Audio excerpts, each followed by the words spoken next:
रहेछ। तिमीलाई सरप्राइज दिन भनेर आएको नि म। अनि त्यस्तो हो दाइले त भन्दै हुनुहुन्छ हामीलाई सर्टपाइट हो कि के हो दिनी रे बुइनी भन्नुभयो। अब मलाई सर्टपाइट भनेको के हो अब लाउने सर्टपाइट हो कि अब कसले के दिन ठिकै छ त भनेर अब आमाले जानी भन्नुभयो भने हिँड्दै गई लास्टमा त सर्टपाइट लाएर त म्याडिम पाउनु भने तिमीलाई खुसी लागोस् भनेर तिमीलाई मलाई देख्ने बित्तिकै खुसी हुन्छ भनेर मैले नभन है भनेको नि टोकले। त्यही भएर सर्टपाइट दिने र सर्टपाइट भन्नु म्याडिम तपाईँलाई यति धेरै माया लाग्छ हो त नि मलाई कस्तो माया लाग्छ तिम्रो मेरो छोराछोरीको जस्तै माया लाग्छ। त्यही भएर त आफू उता अमेरिका नै देश हुँदा पनि बुन्टीलाई भेटेर के गरी हुन्छ कसरी हुन्छ त्यसलाई दुःख बहदोरीलाई सपना नराम्रो देखेको त्यसलाई लिएर राख्नु भनेर तपाईँले आमाहरूलाई नि भन्नुभएको थियो नि म्याडम। क्यान मलाई यति धेरै माया गर्नुहुन्छ म अभागिनीको तपाईँले नि माया नगरे त कोही हुँदैन त होला चाहिँ लाग्छ मलाई त म्याडम। मलाई त भित्र हृदयबाट तिम्रो माया लाग्छ भुन्टी। अनि त्यही भएर मेरो भुन्टीलाई के भयो होला कसो भयो होला भन्ने मेरो मनमा लागिरहन्छ नि त। त्यही भएर मैले सबै अनि भनेको नि त आमाहरूलाई पनि। त्यही भएर त अनि सानी आमाले मलाई कति ठाउँमा खोज्नु भयो अनि लास्टमा त अनि म एक्लै बिरक्ति हिँड्ने बेला फ्याट्टै भेटेर तिमी भुन्टी होइन नानी भन्नु हो त नि तपाईँ को भनेको म त अनि सुनिरहेको सानी आमा हुँ तिमीलाई हाम्रा घरमा बसाइन भन्नु अनि म त हो नि मैले सानीमालाई भने ती मेरो भुन्टीलाई के छ कस्तो छ हेर्नु उसले दुःख पाएको रहेछ भने मेरो घर ल्याएर राख्नु है म छिटै आउँदैछु भनिदिएको थिएँ नि त मैले। धेरै धेरै धन्यवाद म्याडम। धन्यवाद भन्नु पर्दैन भुन्टी मलाई त तिमीलाई माया गर्न पाउँदा तिम्रो वास्ता गर्न पाउँदा मलाई कति खुसी लाग्छ।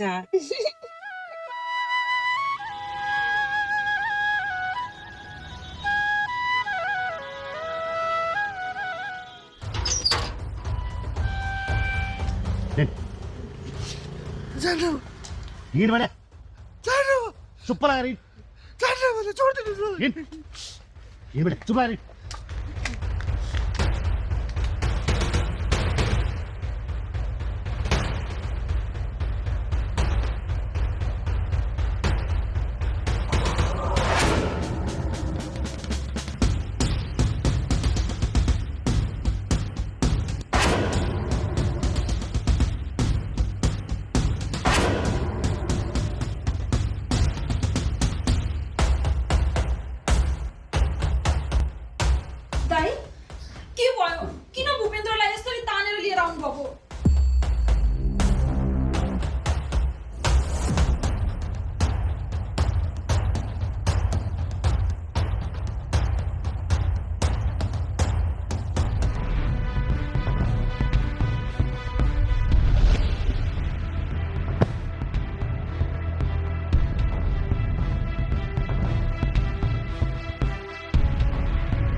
अब तेरो पागलपन यही कोठाभित्र देखा जे गर्नु छ यी गर।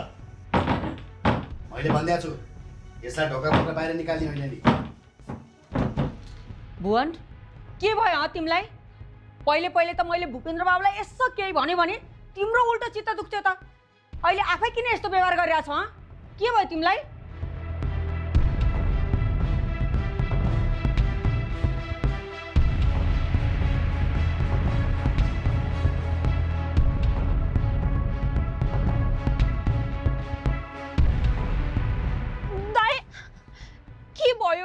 किन यति धेरै रिसाउनु भएको? के गर्यो भूपेन्द्रले भन्नु त?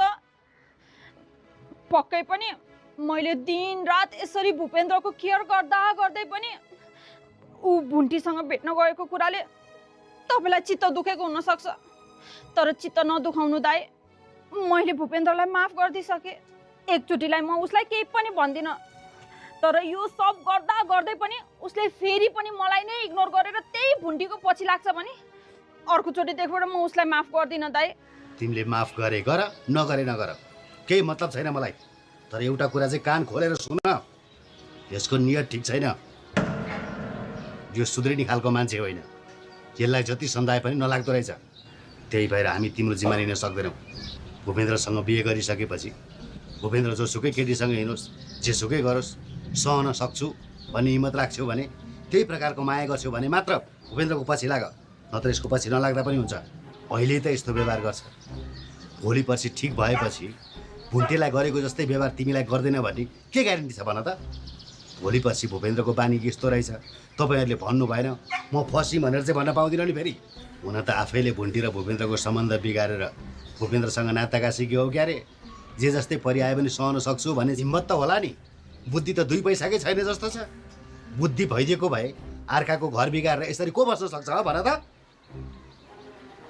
अब नबिगार्नु बिगारिहाल्यो, यो पशुलाई सम्झाऊ, भुन्टीले पाउने अधिकार दिएर छुट्टी बनाऊ, नत्र यो जिद्दी घमण्डी भूपेन्द्रले भुन्टीलाई वर्षौँसम्म अदालतको ढोका ढकढक्याउन बाध्य गराउँछ, रुवाउँछ। अन्त्यमा त्यही भुन्टीको आँसुले यसको दुःख त अन्त्य हुन्छ। भूपेन्द्र, तिम्रो दाइले तिम्रो र मेरो सम्बन्ध राम्रो हुन दिनु होला जस्तो लागेको छैन मलाई। उहाँले जसरी भए पनि तिम्रो र मेरो सम्बन्ध छुटाउन चाहनुहुन्छ। तिम्रो दाइले त भुन्टीले पाउने सबै अधिकार पाओस् भन्ने चाहनु भएको छ। के गर्छौ? दाइले भनेको कुरा सबै मानेर त्यो भुन्टीको माग पुरा गर्छौ अनि मसँग बिहे गर्छौ कि के छ तिम्रो विचार? म कुनै पनि हालतमा भुन्टीको माग पुरा गर्दिनँ।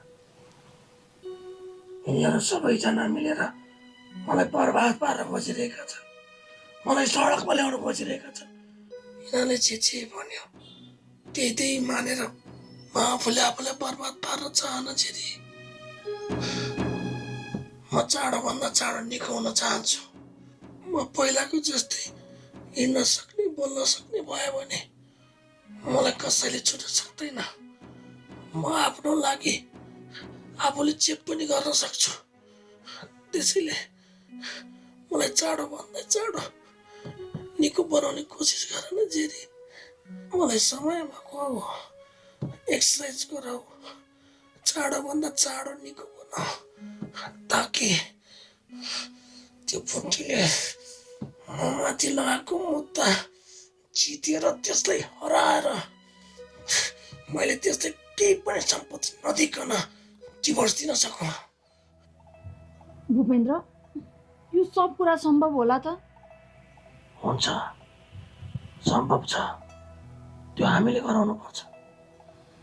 ल ठिक छ, म तिमीलाई सबै कुरामा साथ दिन्छु। त्यो भुन्टीले केटासँग अङ्गालो हालेको भिडियो थियो नि, हो त्यो भिडियो पेश गरौँ। अनि भुन्टी परपुरुषसँग लागेकी थिए, त्यसैले मसँग डिभोर्स लिन चाहन्छे। म डिभोर्स त दिन्छु, तर परपुरुषसँग लागेको कारणले गर्दा सम्पत्ति चाहिँ दिदिन भनेर तिमीले आफ्नो कुरा जोरदारसँग राख। अहिले त्यो भुन्टी एक्लै छे, त्यसलाई पैसावाल केटा अनि अनुहार पनि हेर्दा ठिकठाक खालको केटा पछि लगाइदिउँ। अनि त्यो भुन्टी त्यो केटासँग हिँडिरहेको बेलामा विभिन्न भिडियो बनाऊ। भिडियो बनाएर हामीले भिडियो प्रुफ पेश गर्न सक्यौँ भने त्यो भुन्टी कमजोर हुँदै जान्छ, अनि त्यसको कुरा सुनवाई नहुन पनि सक्छ। हुन्छ, अब तिमी अगाडि बढ्नु पर्छ, तिमीले अब केही गर्नु पर्छ अनि तिमीले त्यसलाई गरेर देखाउनु पर्छ। तिमी जस्तो श्रीमती पाएर तिम्रो महत्त्व त्यसले बुझेन, त्यसलाई त जीवनभरि कहिले भलो हुँदैन। भलो त भएन म्याडम, भएन। उहाँले मलाई धेरै पाप चिताउनु भयो, दाइसँग के समेत अनेक त्यो बातहरू मिलाउनु भयो। त्यही पापले हो कि के हो, उहाँको त ठुलो एक्सिडेन्ट भएर उहाँ त अहिले आफ्ना खुट्टाले ठमठम हिँड्न नि सक्नुहुन्न, पहिला चाहिँ बोल्न नि सक्नुहुन्न। धेरै गाह्रो भएछ म्याडम उहाँलाई।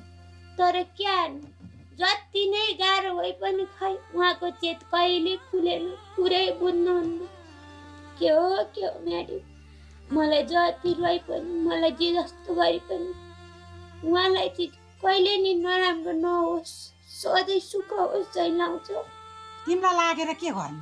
तिमीलाई सधैँभरि पीडा दिने, तिमीलाई सधैँ दुःख दिने, कहिल्यै सुख नदिनेलाई कहिले पनि भलो हुँदैन।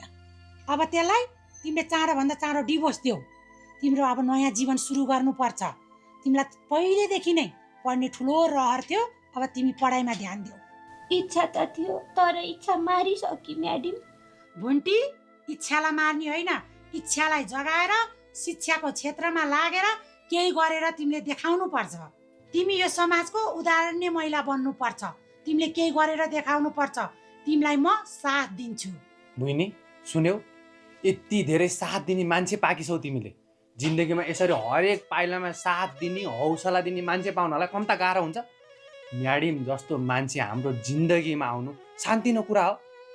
यहाँ धन भएका मन नभएका मान्छे कति हुन्छन्, यो सहर कति स्वार्थी छ भन्ने कुरा तिमीलाई त थाहा छ नि। तर म्याडमहरू त यति धेरै माया गर्नुहुन्छ, आमा त्यस्तै माया गर्नुहुन्छ। अब यतिको हुँदै पनि नेपी तिमीले सबै कुरा बिर्सेर फेरि पनि त्यही पापीलाई सम्झिने रुनी धुनी काम गर्यो भने त तिमीसँग त म त यो दाजुको बहिनीको त यो सम्बन्धै सकाइदिन्छु। अरू कुरा के हुन्छ मलाई थाहा छैन। म्याडमले भनेकै जस्तो गर्नुपर्छ, तिमीले पढ्नुपर्छ, अगाडि बढ्नुपर्छ। कुरो बुझ्यौ? कुरा बुझ्छिन् भुन्टी। भुन्टी, अहिले हामीले यहाँ जे कुरा गऱ्यौँ नि त्यही कुरा अनुसार गर है तिमी। ल अब म फ्रेस हुन जान्छु। अनि तिमीलाई अघि ल्याइदिएको लुगा थियो नि त्यो लुगा ट्राई गर। अनि के हुन्छ कसो हुन्छ ठुलो भयो भने त्यहाँ टेलरमा गएर ऊ सानो बनाएर लाऊ है, फिटिङ बनाऊ है। ल म जान्छु, अब फ्रेस हुन्छु। ल हस् म्याडम। ल ल म पनि यो लुगा फेर्न जान्छु है। यो सबै मिलाएर राख है। मेरो आँखामा के पसेको छ निकाल्दै त्यसपछि म गरिहाल्छु। तेरा नियत मैले बुझिसके। अब मेरो के आँखामा ओइ बखा यस्तो गरे आँखाले यस्तो होइन, अलिकति मलाई फु गरिदिनु म। फुल लगाइहाल्छ।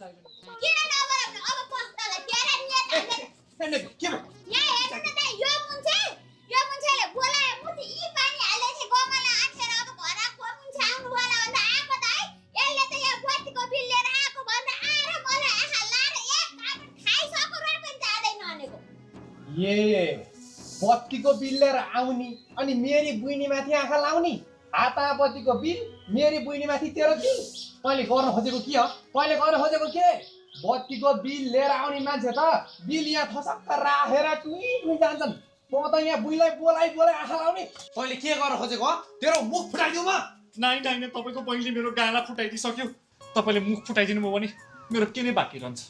मबाट गल्ती भयो, म लाग्छु होइन, अब भाग्छु भन्ने बुरुकको उफ्रिने भाग्ने, नत्र फेरि नाक मुख कुच्चेर के ठाउँ हस् लाग्यो। प्रभु